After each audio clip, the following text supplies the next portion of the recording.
नमस्कार साथियों। आज देर रात मैं आपसे जुड़ रहा हूँ। वैसे तो कई बड़ी खबरें हैं, लेकिन एक महत्वपूर्ण खबर पर, और जो मेरा पसंदीदा विषय भी है, खास करके वो पाकिस्तान है। पड़ोसी पाकिस्तान की राजनीतिक गतिविधियाँ और वहाँ की कोई भी बात जो है वो भारत को बहुत ध्यान में रखनी होती है। पाकिस्तान पीपल्स पार्टी अर्थात पीपीपी के जो वरिष्ठ नेता हैं फ़रहतुल्ला ने एक बयान दिया है, और उस बयान को अगर समझा जाए तो उसके मायने बहुत हैं। हालांकि उस बयान से हमें किसी खुशफहमी में नहीं आनी चाहिए, क्योंकि पार्टी कोई भी हो, लेकिन कश्मीर का राव सभी अलापते हैं। फ़रहतुल्ला बाबर ने कहा है कि इमरान सरकार अब भी चेत जाए और समय रहते वो भारत से संबंध सुधार ले। और इसका हवाला उन्होंने दिया कि देखिए, चीन के साथ भारत के रिश्ते इतने तल्ख हैं, सीमा विवाद है, बावजूद इसके, तमाम तल्खियों के बावजूद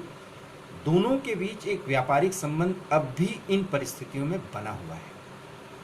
और उन्होंने इमरान खान को नसीहत दी, इमरान सरकार को, कि जिस तरह से सारे संवाद टूट चुके हैं, व्यापार की स्थिति बड़ी डामाडोल है, उससे पाकिस्तान कहीं भी अच्छी स्थिति में नहीं जाता दिख रहा है। तो एक तरह से प्रमुख विपक्षी पार्टी है पीपीपी, पाकिस्तान पीपल्स पार्टी, जिसकी सर्वेसर्वा कभी बेनज़ीर भुट्टो हुआ करती थी, और उन्हीं के पुत्र बिलावल भुट्टो और उनके पति आसिफ जरदारी साहब इस समय वहाँ पर इस पार्टी को आगे बढ़ा रहे हैं। लेकिन एक बात इस संदर्भ में हमको जिक्र करना बहुत ज़रूरी है, और वो ये है कि पाकिस्तान पीपल्स पार्टी के इधर कुछ तेवर इतने सख्त रहे हैं, खास करके लोकतंत्र को लेकर के, और पाकिस्तान की राजनीति में और पाकिस्तान के लोकतंत्र का जिस तरह से सेना और आईएसआई गला घोट रही है, उसको लेकर के जिस तल्ख अंदाज में और जितना खुल करके ये पार्टी सामने आई है और उसके कुछ नेता सामने आए हैं,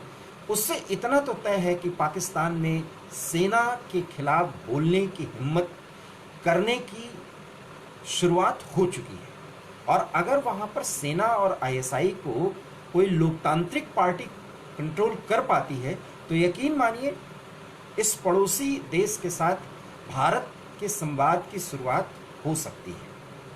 हालांकि अभी दूसरा मुद्दा है जिस पर मैं कह रहा हूँ कि वो मुद्दा और वो राग तो कोई पार्टी छोड़ ही नहीं सकती, लेकिन जिस हिसाब से फ़रहतुल्ला बाबर ने इमरान खान को नसीहत दी है और भारत के साथ संवाद शुरू करने और संवाद कायम करते हुए संबंधों को सामान्य बनाने की नसीहत दी है, उससे इतना तो तय है कि कम से कम पाकिस्तान की कुछ पार्टियां ऐसी हैं जो भारत की ताकत, भारत के ओहदे, भारत की अहमियत एक पड़ोसी होने के नाते पाकिस्तान के लिए समझ रही हैं, और वो सरकारों को समझाना चाहती हैं। ऐसा इसलिए नहीं हो पाता क्योंकि वहाँ की सेना, जिसमें 95% भारत विरोधी तत्व हैं, और आईएसआई, और इन दोनों तत्वों का भारत विरोध इसलिए ज़्यादा प्रखर रहता है क्योंकि इसी के दम पर उनकी दुकानदारी चलती है, और उनकी सेना और आईएसआई खुफिया एजेंसी को मजबूत करने के लिए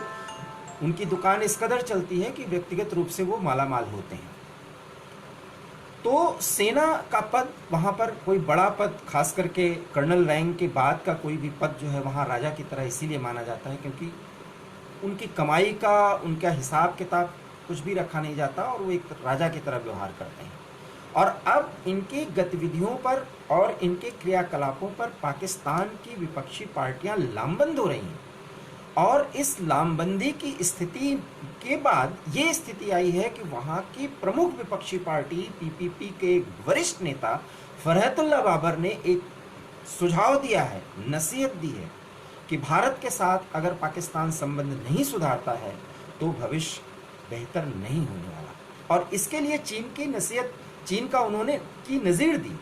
उस चीन की जिसकी परस्ती इस समय पाकिस्तान कर रहा है, और पाकिस्तान एक तरह से अपनी संप्रभुता के साथ बहुत कुछ समझौता कर रहा है चीन के नाम पर। उसी चीन का हवाला दिया फ़रहतुल्ला बाबर ने। अब फरहतुल्लाह बाबर की इस बात के संदर्भ में हम कुछ पिछली बातों को देखें। देखिए, जिस हिसाब से मैंने आपको कल भी कहा था कि एक जिक्र में कि पीओके के बाल्टिस्तान और गिलगित को लेकर के जिस तरह से इमरान सरकार बहुत जल्दी में है, क्योंकि उसको बहुत जल्दी में प्रोविंस बनाया, उसके बाद वहाँ पर अब चुनाव कराया जाना है, चुनाव कराने का सारा जिम्मा लिया है वहाँ के सेना प्रमुख जनरल बाजवा ने, और वो चाहते हैं कि कितनी जल्दी चुनाव हो जाए और कितनी जल्दी एक प्रोविंस के रूप में गिलगित और बाल्टिस्तान इस्टेब्लिश हो जाए। इसके पीछे रणनीति यही है कि गिलगित और बाल्टिस्तान को एक प्रोविंस बना करके पाकिस्तान चीन को पूरी सहूलियत देना चाहता है इस क्षेत्र में, क्योंकि चीन यहाँ पर ज़्यादा से ज़्यादा इन्वेस्टमेंट करना चाहता है। और चीन को इस सहूलियत देने के पीछे एक ही कारण है, जिस पर मैं बार बार जिक्र करता हूँ, कि वहाँ पर प्रकारांतर से चीनी सेना का एक तरह से आधिपत्य होगा, क्योंकि पाकिस्तान ये समझ चुका है कि भारत अब उसे ज़्यादा बर्दाश्त नहीं करने वाला, और पीओके के रणनीतिक महत्व को समझते हुए भारत कभी भी सख्त कार्रवाई कर सकता है उन परिस्थितियों में, जबकि ये साफ हो चुका है कि जो कुछ भी गलवान, पैगोंग और इसके आसपास के एरिया में, लद्दाख में जो कुछ भी चीन कर रहा है, उस पर पाकिस्तान भी समर्थन कर रहा है। और पाकिस्तान इसलिए समर्थन कर रहा है क्योंकि उसको मालूम है कि भारत कभी न कभी पीओके पर सख्त कार्रवाई कर सकता है। उसी पीओके को बचाने के लिए जनरल बाजवा का एक बड़ा प्लान है, और उसी प्लान को एग्जीक्यूट करने के लिए वो विपक्षी दलों का भी समर्थन चाहते हैं, और इसीलिए उन्होंने बाकायदा सेना मुख्यालय में एक पार्टी का आयोजन किया था, और उस पार्टी में सारे विपक्षी दलों को बुलाया था, जिसमें मौलाना फजलुर रहमान भी गए थे, बिलावल भुट्टो भी गए थे जो पीपीपी के बड़े नेता हैं, और ये सब शामिल हुए थे। और वहाँ पर बाकायदा बिलावल भुट्टो के साथ जनरल बाजवा की तू मैं भी हो गई, और उसमें साफ साफ बिलावल भुट्टो ने कहा था कि सेना जो है वो ज़्यादा से ज़्यादा मामलों में, राजनीतिक मामलों में अब दखलंदाजी बंद करे, क्योंकि इससे पाकिस्तान को बहुत नुकसान हो चुका है। वहाँ के एक प्रमुख नेता हैं मौलाना फजलुर रहमान, जो जमात इस्लामी के वरिष्ठ नेता हैं, हालांकि वो तालिबान समर्थक हैं, बहुत तालिबान का सपोर्ट करते रहे हैं। एक बार उनका दिल्ली आगमन हुआ था, मेरी उनसे मुलाकात भी हुई है, एक इंटरव्यू भी, तब मैं उन दिनों मैं एक न्यूज़पेपर में था, तो मैंने उनका इंटरव्यू भी किया था। तो लेकिन वो एक बहुत मज़े हुए राजनीतिक भी हैं। मौलाना फजलुर रहमान सहित सारे विपक्षी नेता अब एक हो चुके हैं, और वो सेना की जो दखलंदाजी है पाकिस्तान की अंदरूनी राजनीति में, या जो पाकिस्तान में किसी नेता को प्रोजेक्ट किया जाता है प्रधानमंत्री के तौर पर सेना और आईएसआई की तरफ से, उसके खिलाफ एक लामबंदी है। और उसी लामबंदी का जो एक्सटेंशन है कि अब पाकिस्तान के हिसाब से अगर सोचा जाए तो पाकिस्तान में भारत के समर्थन की बात करना उसको पाकिस्तान विरोधी माना जाएगा। और पाकिस्तान का एक बड़ा नेता, पाकिस्तान पीपल्स पार्टी का एक बड़ा नेता फरहतुल्लाह बाबर अगर ये खुल करके चुनौती दे रहा है कि इमरान सरकार अगर भारत के साथ संबंध नहीं सामान्य करती तो इसका खामियाजा भुगतना पड़ेगा पाकिस्तान को, तो इसके मायने साफ हैं। और साथ ही साथ ये भी कहा है कि सेना जिस तरह से यहाँ की पाकिस्तान के संविधान और पाकिस्तान की राजनीति में दखलंदाजी करके यहाँ की लोकतांत्रिक व्यवस्था को तहस नहस कर चुकी है, उससे लोग आज ही जा चुके हैं। अगर लोकतंत्र की गरिमा को कायम रखना है तो सेना को अपनी हैसियत, अपनी सीमाएं अर्थात अपने दायरे अब बनाने होंगे। बहुत बड़ी बात है, अपने भारत के पड़ोस में पाकिस्तान में इस तरह का डेवलपमेंट, लोकतांत्रिक मूल्यों के लिए इस तरह के वहाँ के राजनीतिक पार्टियों की एकता और ख़ास करके भारत के साथ संबंधों को कायम करने की बात एक बहुत ही सकारात्मक खबर है, जो आज की एक बड़ी खबर मानी जा सकती है। लेकिन बड़ा सवाल है कि फरहतुल्लाह बाबर ने एक बड़ा बयान तो दे दिया, लेकिन हकीकत और इसकी जो ओरिजिनलिटी है और इसके पीछे उनकी जो सोच है उसमें कितनी सत्यता है इसकी भी परख कर ली जाए। और क्या भारत के साथ संबंध कायम करने में जो सबसे बड़ी मुश्किल है, क्या उस कश्मीर का राग जो है वो पाकिस्तान पीपल्स पार्टी के नेता भी छोड़ेंगे? मुझे नहीं लगता कि भी ऐसा वो करने की स्थिति में है। या वहाँ के कट्टरपंथी जमात इस्लामी के नेता मौलाना फजलुर रहमान जो कि इस समय बहुत ज़्यादा प्रोजेक्ट किए जा रहे हैं, खास करके इमरान विरोधी जो मुहिम चल रही है पाकिस्तान में, क्योंकि इमरान की स्थितियां अब बहुत ही खराब होती जा रही हैं और एक तरह से सेना जिस तरह से उनको प्रोजेक्ट करके प्रधानमंत्री बनाई थी, अब सेना भी पीछे जाती हुई दिख रही है। तो इन स्थितियों में पाकिस्तान में लोकतंत्र डमाडोल स्थिति में है। ऐसे में पाकिस्तान पीपल्स पार्टी के नेताओं की तरफ से एक सदा हुआ बयान, वो भी भारत के समर्थन में, इसके मायने समझना बहुत ज़रूरी है, क्योंकि ये राजनीतिक ताकतें ये समझ रही हैं कि भारत जिस तरह से चीन और पाकिस्तान की गलवहियों के साथ दो चार हो रहा है, निश्चित रूप से अपने संप्रभुता और सीमा के स्थायित्व के लिए भारत एक बड़ी कार्रवाई कर सकता है। और चूंकि चीन को जिस तरह से पैगोंग झील के पास और इस तरह से पूर्वी लद्दाख के इर्द गिर्द जिस तरह से चीन को घेरा गया है और उनकी सेना को मजबूर कर दिया गया है पीछे जाने को लेकर, और कुछ पहाड़ी चोटियों पर कब्जा कर लिया गया है, पाकिस्तान अब ये समझ चुका है कि भारत बहुत ही सख्त कदम उठाने की स्थिति में है और ऐसा वो कर सकता है, क्योंकि जिस तरह से चीन के सारे जो राजनीतिक और आर्थिक हित हैं वो पीओके और उनका जो OR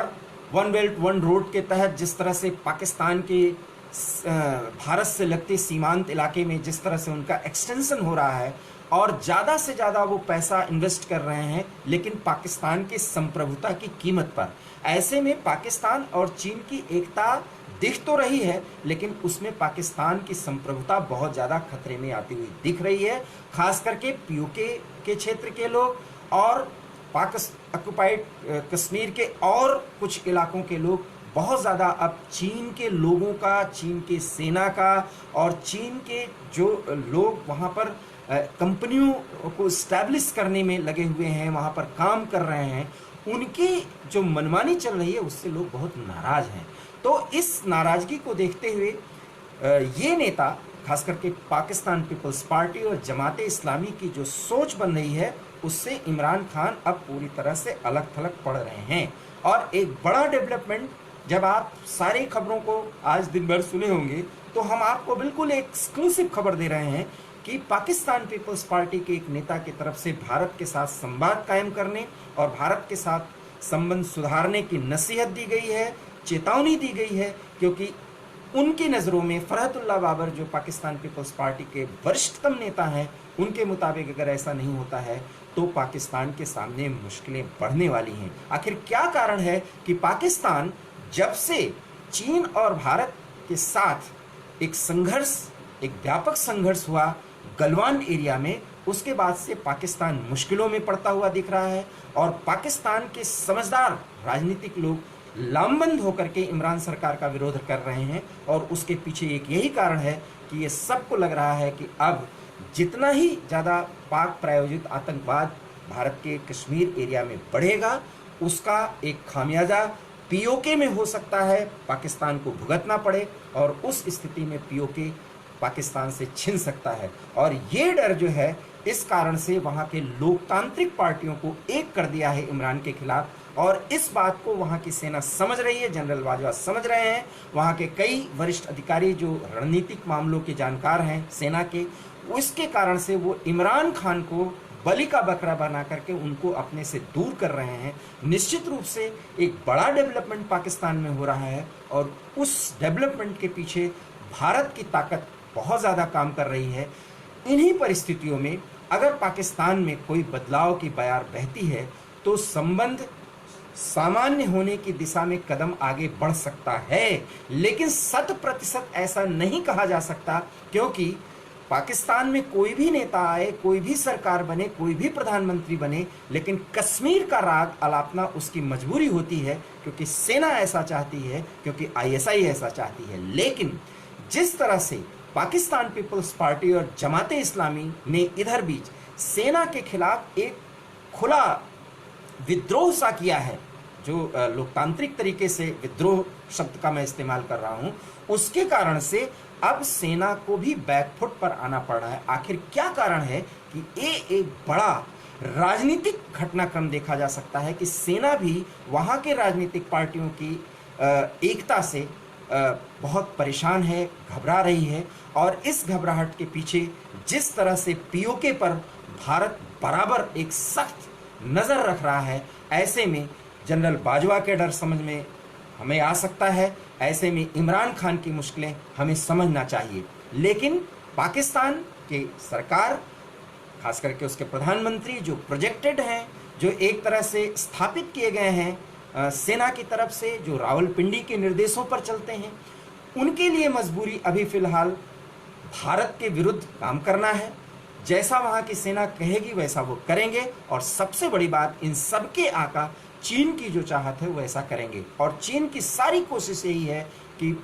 पीओके के एरियाज़ में चीन की एंट्री जल्द से जल्द हो किसी बहाने, और उसमें इन्वेस्टमेंट और आर्थिक स्थितियाँ ही जो है वो प्रभावी रूप से बनाई जाती हैं। क्योंकि चीन कहीं से भी अगर किसी को कब्जे में लाता है तो उसके पीछे पहले उसको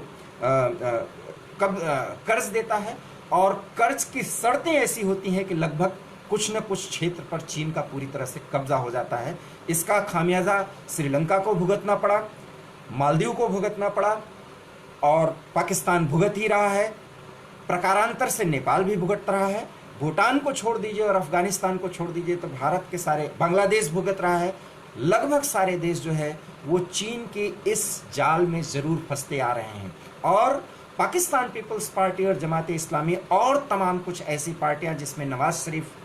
की पार्टी भी है, ये चाहती हैं कि इसी बहाने कम से कम जिस तरह से चीन की गतिविधियां पाकिस्तान में बढ़ रही हैं, और पीओके में चीन और पाकिस्तान की वर्तमान स्थिति को लेकर के एक बड़ा विद्रोह सा बना हुआ है, विद्रोह की स्थिति कायम है। ऐसे में डर यही है कि भारत पीओके पर सख्त कार्रवाई कर सकता है। और उस स्थिति में भारत के पास कई ऐसे कारण भी बनते हैं कि अगर चीन ने मजबूरियां भारत की बढ़ा दी और कोई ऐसा कार्रवाई करना ही पड़े, तो भारत निश्चित रूप से पीओके पर जरूर हाथ साफ करना चाहेगा, और भारत को ऐसा करना चाहिए। ये रही बात फरहतुल्लाह बाबर के बयान की, और इस बयान के पीछे की जो सत्यता है और इसके पीछे के जो कारक हैं और जिसके कारण इमरान इतने मजबूर से बने हुए, हमने आपके सामने रखा। कुछ एक मुद्दा कल हमने आपसे बातचीत में कहा था कि जिस तरह से लद्दाख और अरुणाचल को लेकर के चीन जो है बराबर ऐसे बयान देता है कि भारत को तिलमिलाना पड़ता है, अब भारत को सीधे सीधे तिब्बत को लेकर के, सिंजियांग को लेकर के और उन सारे एरियाज़ को लेकर के जहाँ पर कि मानवाधिकारों का हनन, वहाँ के सांस्कृतिक और भाषाई एकता को ख़त्म करने की बात, वहाँ के डेमोग्राफी चेंज करने की कोशिश चीन करता है। आखिर में भारत अब तिब्बत कार्ड को बिल्कुल खुले तौर पर क्यों नहीं खेलता?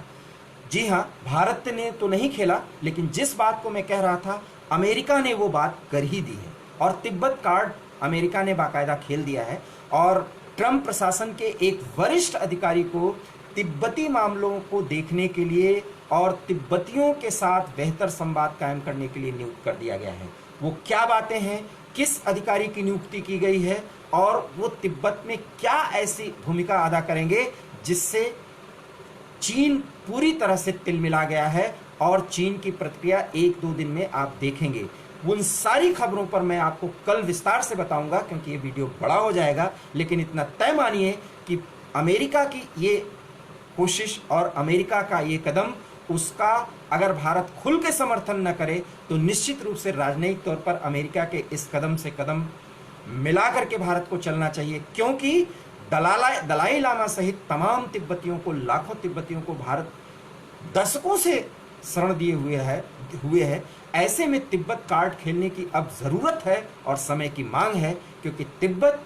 को लेकर के चीन बैकफुट पर आता है, और अगर वो बैकफुट पर नहीं आएगा तो अरुणाचल और लद्दाख को लेकर के इसी तरह का बयान देता रहेगा। क्या है अमेरिका का तिब्बत कार्ड, और भारत उस तिब्बत कार्ड को कैसे खेल सकता है अमेरिका के साथ, कल मैं आपसे इस पर विस्तार से बात करूंगा। लेकिन आज उसकी जानकारी हमने आपको दे दी है, और इस जानकारी के साथ मैं आपसे यही गुजारिश करूंगा कि भारत की जो राजनयिक ताकत है, जो राजनयिक पहल है, उसमें और कितनी धार आने की सख्त दरकार है। एक सामान्य नागरिक होने के नाते आप सब भी इस पर अपना विचार रखिए और पाकिस्तान की विपक्षी पार्टियां जिस तरह से भारत के साथ संवाद कायम करने की बात कर रही हैं उसके पीछे के तर्क से आप कितना सहमत हैं। हालांकि कश्मीर राग वहाँ का एक इतना बेसुरा राग है वहाँ के किसी पार्टी के लिए कि अगर वो सत्ता में आते हैं तो कश्मीर राग अलापना उनके लिए ज़रूरत बन जाती है, लेकिन उस राग को अलापने के पीछे जिन तत्वों का हाथ है अर्थात सेना और आईएसआई का, उसका सीधा विरोध जो है इन विपक्षी पार्टियों से है। ऐसे में पाकिस्तान में लोकतंत्र की एक अच्छी आहट और लोकतंत्र का फलना फूलना ऐसा दिख रहा है कि ये संभव हो सकता है। क्या ये संभव हो पाएगा? और अगर ये संभव हुआ तो यकीन मानिए कि दक्षिण एशिया में एक बड़ा बदलाव होगा और जिसका भारत स्वागत करना चाहेगा, क्योंकि सब कुछ बदला जा सकता है, पड़ोस नहीं, लेकिन एक ऐसा पड़ोस, इन दो पड़ोसियों के साथ हमको मजबूरी में रहना पड़ रहा है जिसको हम भूगोल नहीं बदल सकते, क्योंकि वो भारत के हितों के, भारत के संप्रभुता के खिलाफ बराबर काम कर रहे हैं। हमें अपनी सख्ती को और अपने तेवर को इसी तरह से बरकरार रखना होगा और इसी का फल है जो अब वो मिलता हुआ दिख रहा है। आप हमारे इस बात से अगर सहमत हैं तो प्लीज़ इस वीडियो को लाइक करिए, इसे शेयर करिए और हमारे YouTube channel heart of India को सब्सक्राइब करिए। बहुत बहुत धन्यवाद। नमस्कार।